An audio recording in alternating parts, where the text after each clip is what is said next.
Flushing, New York. Coco Gauff survives a thrilling three-set battle with Australian Ajla Tomljanović to advance to the US Open second round. Tomljanović is the player who spoiled Serena's final, she's never fully retired, bid for her 24th Grand Slam and hastened her bye, for now farewell tribute in 2022. So tennis analysts knew the world number 3 ranked American was up against an opponent who is no slouch. I was very aware. Honestly, before the match I told myself that she was probably going to play that level of tennis again, where she's just steady off the ground, she said. I watched that match with Serena. I expected that level today, where I felt like she was just going to be solid, not going to miss, take her chances when it was the right decision to, but just really be on there. There were other reasons, reputation of the ops aside, going into this year's US Open to wonder how Coco Gauff would show up.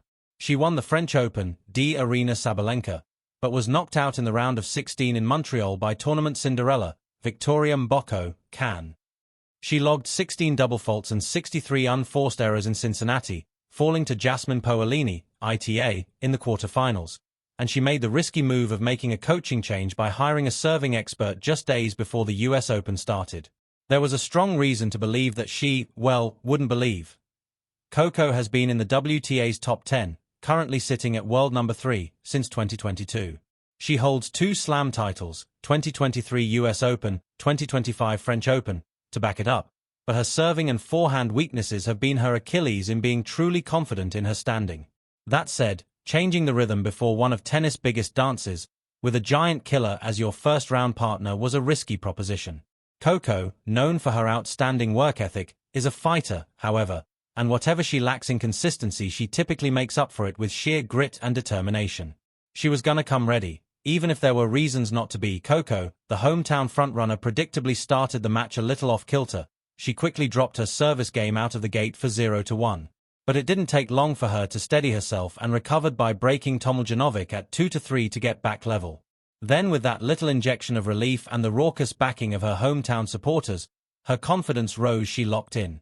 The sea change surprised the Aussie and she shrank back a bit with her game, allowing Coco the freedom to rip her powerful ground strokes and run every ball coming across the net down with her signature speed and agility.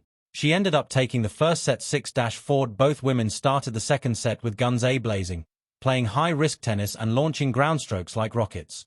And there wasn't much between their games, as they both held serve by thin margins up to 4-all. But Coco blinked first due to her service woes creeping in and was broken for 4-5. But Tomljanović must have had flashbacks of dispatching Serena Williams, because the second set proved to be an all-out slugfest and she wasn't backing down. Tomljanović had a chance to serve for the set, but Gauff went redline with her game and broke right back for 5-all. They both held their next service games and forced the 7-point tiebreaker. Coco's resolve had been tested just enough to that point to weaken it, and she started the breaker by dropping her serve for 0-1. Tomljanović capitalized and held both of hers for 3-0 and secured a second mini-break off Coco for 4-1.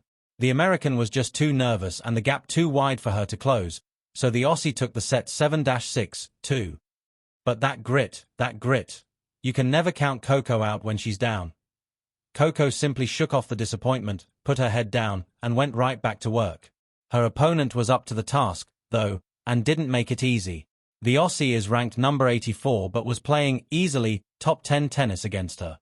Gauff proved the more dominant force throughout the set, however, even with the intermittent rearing of her serve and forehand struggles. She drew first blood by breaking Tomljanović at 3-2 and was poised to run away with the set. But that was just the start of a breakfest between the two. Coco would go up a break but would immediately drop her serve and roll back down the mound to level. That game where I served it at 5-4, that was definitely like an old habit. The next game was a lot better, she said. Yeah, I think the more I get confident, the more I can go for it. Pots, pans, the kitchen sink went back and forth between the two determined competitors, until Coco finally secured the break for 6-5. Her old demons were resurfacing toward the end there, as she double faulted the first 2 points away, but the reason she's world number 3 shone through and she clawed her way.